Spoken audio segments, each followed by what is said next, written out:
Hello, hello. Happy Monday again to you. This is Lachelle Atkins, also known as America's Supermom, and I am excited to be here today because we are going to talk about the superpower of consistency.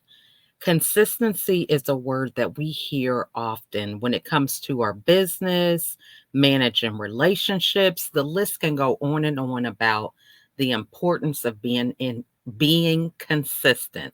So that is going to be our topic for today. So I'm going to show you a little insight before we dive into our conversation. So we'll be right back after this message to talk further about the superpower of consistency.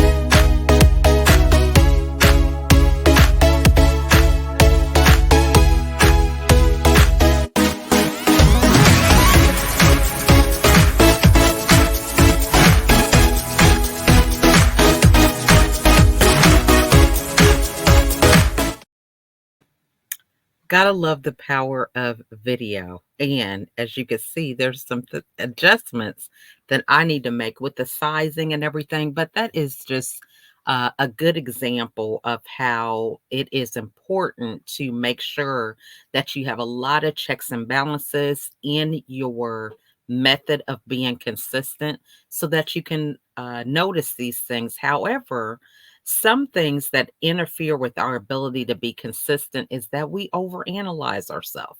We want things to be perfect before we even put them out there. And the important thing is thinking about what is the message? Who is it that you're trying to serve?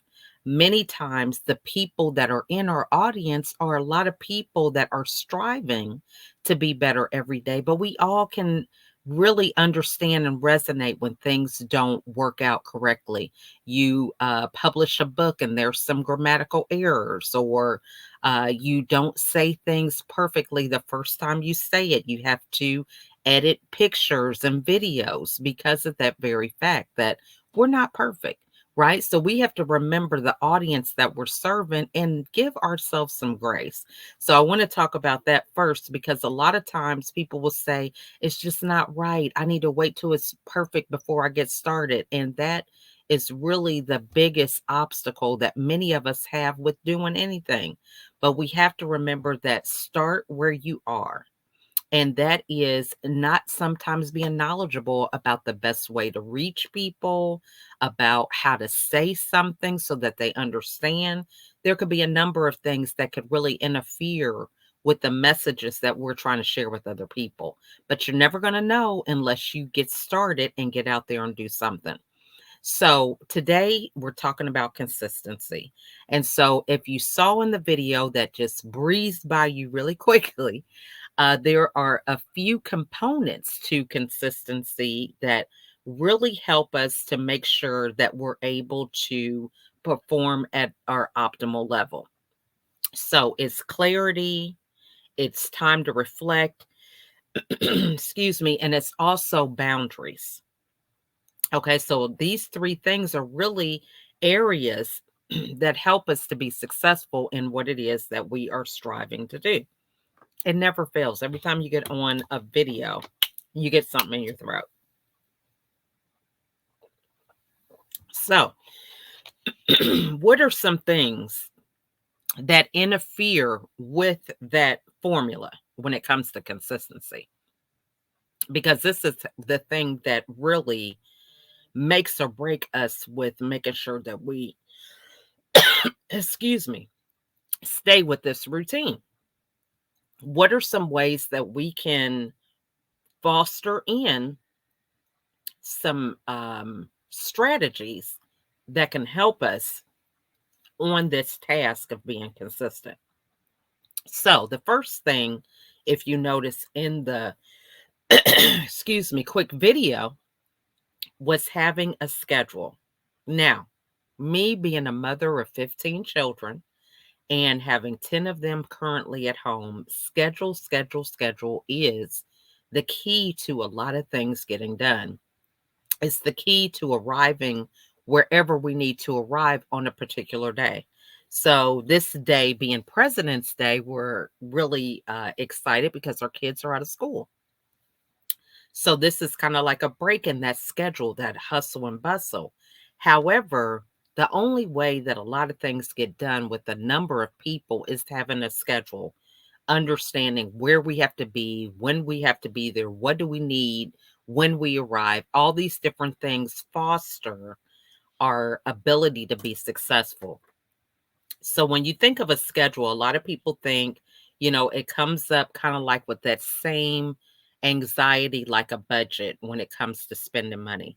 But if you think about a schedule really being a way that you can prioritize the things that are important to you. Now, so for many people, when they think of priorities, they think of a to-do list. Okay, what are the things that I need to do for today? And they write them out, and that works perfectly for them, right? They just write out this list, and, life is going to be great because they're going to accomplish these things on their list, right? The problem with that is that the list is not um, a situation to where everything else just remains constant while you're kind of trying to take care of your list. Life is happening. I could say I want to record 6 videos, right? If I'm a new mom and I'm a stay-home mom, I've got, a new baby, and the baby usually takes a nap at a certain time. So during this nap time, I'm going to be doing these videos or whatever the case is, and the baby doesn't take a nap, or the baby's upset, or something happens and the schedule is totally flipped around, right? So you have to really begin to determine, with that being the case, how is that going to work with your priorities, right? How is that going to work with that to-do list? Because if the to-do list doesn't happen at the time that you normally thought it would, how are you going to navigate through that, right? And so this is why it's important to schedule your priorities, because on that list, usually we have a wish list. Okay. Every day we're thinking, oh, I'm going to get this done and this done and that done. But then as we dive a little deeper beneath the surface of the list, we see that there's a lot of fluff. There's a lot of things that may not be uh all inclusive, being, the end all be all that we have to do today, right? So the schedule helps you think about your priorities. Now, for many people, they're like, I don't even know what to put on there. What really do I need to do when it comes to finding out if something is a priority or not? So if we're just taking any random person, okay, you got 24 hours in a day. The ideal optimum amount of sleep is 8 hours, which leaves us 16 hours in a day.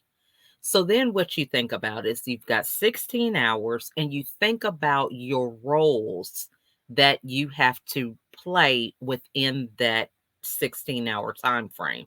So in my case, I'm a mother. I'm a podcast host. I'm a TV producer, author, a keynote speaker, right? I have different organizations that I'm part of. I have a clubhouse room that I meet in daily. I'm in the middle of a challenge that has 5 other things that I have to do on a daily basis. Then I have to prepare meals for my family. My kids are out of school, so that's 3 meals today. I'm not exempt from lunch that they normally have at school. So now it's breakfast, lunch, and dinner, and snacks in between because my kids are at home. I also have to factor in, what if they want to go somewhere? It's a day off. Is there some time that I can interact with them because they normally would be at school? I mean, the list goes on and on. So, what you're going to do is think about these different roles, and what are some things that you can delegate? What are some things that you have to do that are non-negotiable? And what time frame does that look like in that 16 hours? Now, if I'm at home and I'm working from home, there's housework possibly that I have to do. Maybe my kids are in extracurricular activities and there's errands that I have to run. Maybe I have to go to the store. I mean, you're factoring that in as well.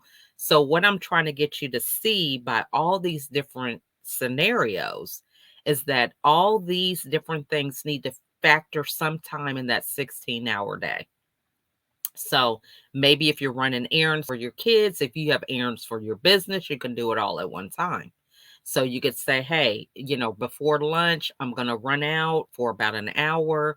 While I'm out, I'm going to run this errand, that errand. I'm going to come back and then go to my next thing that I'm doing for the day.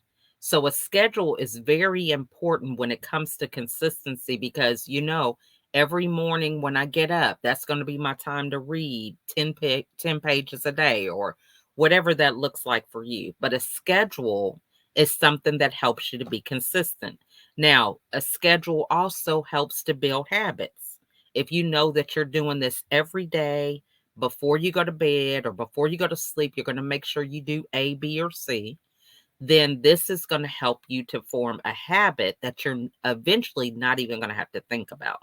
So we know that you have a morning routine where you're brushing your teeth, brushing your hair, showering, or whatever.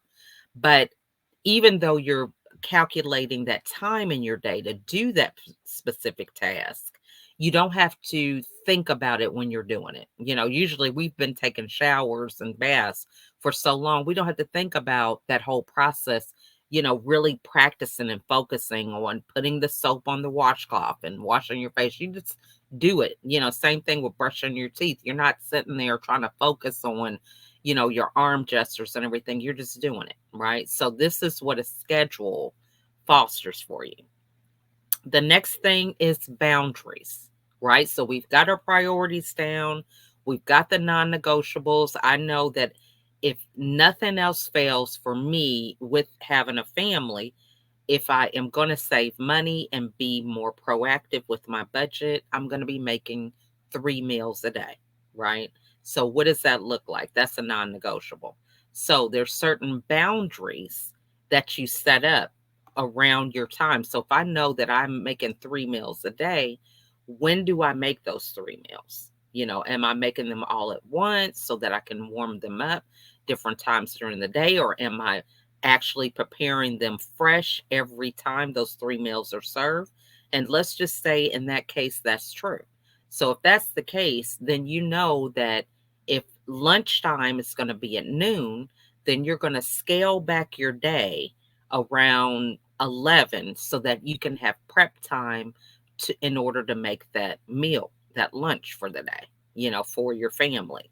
Same thing for dinner. And so that is what we call a hard stop. So if you have meetings and you're talking to people about certain things that you're going to do, and you're like, hey, I have a hard stop at this time because you have other obligations. Now, you don't have to go into telling people what it is that you're doing, what you have planned, because that's really something that allows you to be empowered with your own schedule. And people will respect that. So it's not that we're being mean. It's not that we're not carving out time for other people. It's just that we know that at the end of the day, we cannot transfer our blame or accountability to somebody else. We have to learn to be accountable for our own actions. So if we know that we're not giving ourselves time to do this next role or task to the best of our ability, there's nobody that we can blame in that. And this is one of the lessons that I am continuing to learn with this challenge that I'm doing. I'm doing this challenge in our club. We call it hashtag 75 love, which is leading ourselves victoriously every day. But it is based off another challenge of doing 5 things every day. And if you miss one of those 5 things, then you have to start over. And the whole challenge runs for 75 days. And we are at day 50. And there's 5 things that I have to do every day. So it is taking a progress picture, drinking a gallon of water, reading 10 pages of a nonfiction book, following my own meal plan, whatever that looks like for me, with no cheat meals and no alcohol. And lastly, two 45-minute workouts, one of them having to be outside every day. Now, that may not sound like a big deal. A lot of people are thinking, oh, I have a covered patio, I got a garage, I can do this. But no, it is being out in the extremities of weather. So, whether it's snowing or raining or sleeting or windy, whatever that looks like, being out there in those elements. And this has really taught me the whole uh, importance of one, knowing what your priorities are, and two, really establishing boundaries. Because at the end of the day, I have to examine, where am I at in my day? Did I get all five things done? Am I rushing at the end of the day to do some tasks that I could have done throughout the day? Am I trying to read, and am I trying to finish up my water and a workout all in like an hour time frame or 2 hours or whatever that looks like, because I didn't take that time and prioritize for it earlier in the day?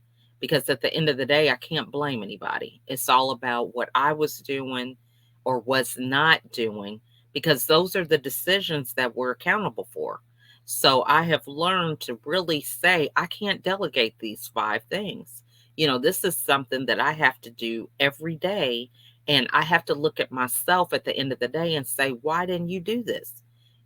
Aren't you more important than some of these things that you allowed to dwindle your time away? You could have easily cut back on a meeting or did something first, then had your meeting. So it's really taught me a lot with that. And then the last thing when it comes to um, about comes to consistency is really having the time of reflection. I love the whole concept of understanding that we have to practice things, right? And I tell this to my kids, hey, just do it, practice along the way. But we have been told this whole thing about practice makes perfect, but it really should be perfect practice leads to success, right? Perfect practice. Now, that is a slight change of words, but what it really is meaning is, if we're practicing the right things, that's going to lead to our success. I can practice over and over again a script that may not be right. Okay. So at the end of the day, I've practiced it, I've memorized it, but it may be a little off. You know, I'm maybe practicing some sales presentation and the information that I'm given is not correct. Right. So even though I have a flawless presentation, it's not perfect, because at the end, the information that I'm sharing with the prospective client is not correct. Right. So we need to go back and really have this time to reflect. Is this working? Is what I'm doing correct? Right? Same thing. If I'm learning how to play baseball or tennis and I'm trying to pitch the ball or serve the ball or whatever the case is, whatever technique, if I'm practicing the technique incorrectly, that's going to affect the outcome of the game, of how I perform when it comes to me batting or serving or things like that. So I hope that makes sense for everybody. So when we have time to reflect, we really want to look at, what is our form? Okay. Is the form correct? Right. So this is really a good example of thinking about creating a video. So you are so excited. You've got all your content, you've got your notes down, you know exactly when you're going to say what your call to action is, but you're not looking at the camera. Okay. You're looking down, you're looking to the left, to the right, and that eye contact, that connection with the audience is not there. So no matter how good the presentation is, you can miss out on engaging and really connecting with the viewer because you're not looking at the camera. Okay. So we really need to reflect and think about, is what I'm doing moving me in the right direction? Is it working? Right? What are some things that I could do better? So going back checking your stuff, even like listening to your videos. We can repurpose a lot of things and we can use them for other types of content later on if we just simply took the time to reflect. We can make slides. We could do a webinar, right? We can create a PDF. We can create an email with the type of topics. So things like that, we really miss out a lot sometimes on certain ways to go forward and be consistent because we don't take that time to reflect. If you are doing something incorrectly, a lot of times it may be more laborious, right? So if I'm trying to serve in tennis and I'm not doing it right, and what I'm doing, the form is incorrect, and it's really could demotivate me. And so because I'm not having success hitting the ball or doing whatever related to that sport, it might be a situation where I'm not doing something correctly, making the situation harder. And so when things are harder, that definitely can affect our ability to be consistent. So when you think about reflecting, this is the same thing with like your analytics. If you're posting on social media, but you're not being mindful of, am I reaching the right people? Is anybody responding? How can I get them more engaged? Do I need to post it in my stories as well as make it a post? Do I need to send it to different people that always view my work? Maybe there's somebody I recently connected to and I see that they're not as active as I am on this platform, or they don't have as many followers. So they may not see your feed, because if they're only on that particular platform 1 or 2 days a week and you're posting every day, just think about the content that they are missing out on. So a lot of times we just kind of set things, we let them go on autopilot, which I believe that's important. We can have systems, which is another key to really help us to be consistent in what it is that we do. Systems allow us to establish a routine and delegate certain things on a regular basis without us even have to think about it. So I mentioned that I'm a podcast host, so I have a calendar link for my podcast. Along with the calendar link, I have a email sequence that's set up automatically with the um, podcast link.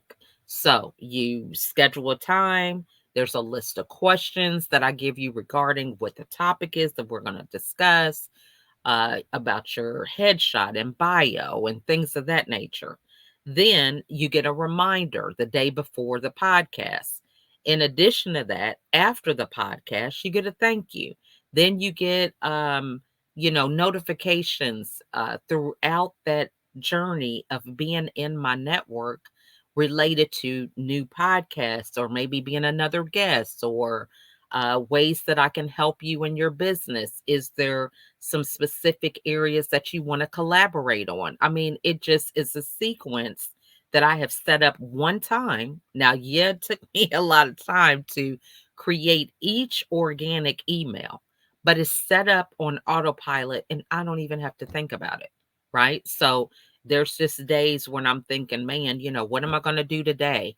And then I receive responses that have already been set up on autopilot, and people want to engage. They reach out to me, they want to schedule a call and things of that nature. And, it is just a nice little system that's set up regardless of how I'm feeling.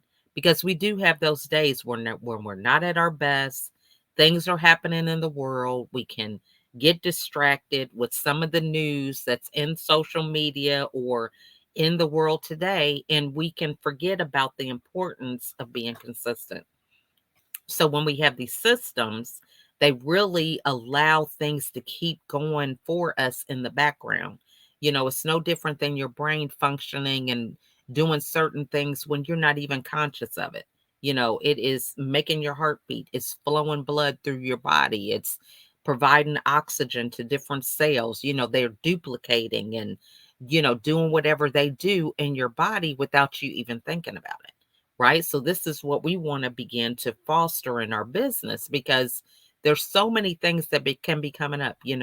We get social media platforms that come up every day, or, there's new technology. I just recently became a brand ambassador in the metaverse. So, that's a whole different world. Okay. Because it's like, hey, okay, I got to get on here, get an avatar. I'm trying to figure out how the avatar moves, and learning that platform can be a little crazy, right? But we have to think about systems being going on in the background so that you give yourself some time to be able to incorporate new things in your business, right? You can incorporate time for study, taking classes, doing what's necessary in order for you to be certified, or whatever you need to do in order to continue to evolve, to be better in your business and better in your personal life. And so we want to make sure that we have these systems that we can put on autopilot so we have the ability to do those things, because at the end of the day, we only have 16 hours a day. So it's important for us to use that time to be effective and efficient in what it is that we have to do. So I want to remind you guys that, we can do a lot of different things as long as we work on what works for us. How making sure that we're clear on what it is that we want to establish. What system do we want to put in place? And what boundaries, because no one else can be an advocate for us. We have to learn to kind of do that for ourselves. So I want to thank you guys for watching today. And I would love your feedback on this topic when it comes to being consistent. Are there some factors that maybe I ignored, or some ways that you are allowed to be consistent based on some habits that you have instilled? Because I think it definitely is a situation where we can all learn from one another. We can all get insight to help us change and flip the script on things just one little way at a time, right? And this helps us to accomplish a lot of our goals. So thank you guys so much for watching, and I would love to hear your feedback. Feel free to reach out to me. I am just a click away, so to speak, on all social media platforms. You can just look for me as America's Supermom on any of those. I would love to connect with you. So in the meantime, remember to be consistent, and I want to thank you all for watching. And I will see you next week as we discuss following up with people. So, have a great week. Be blessed and prosperous. See you next time. Bye for now.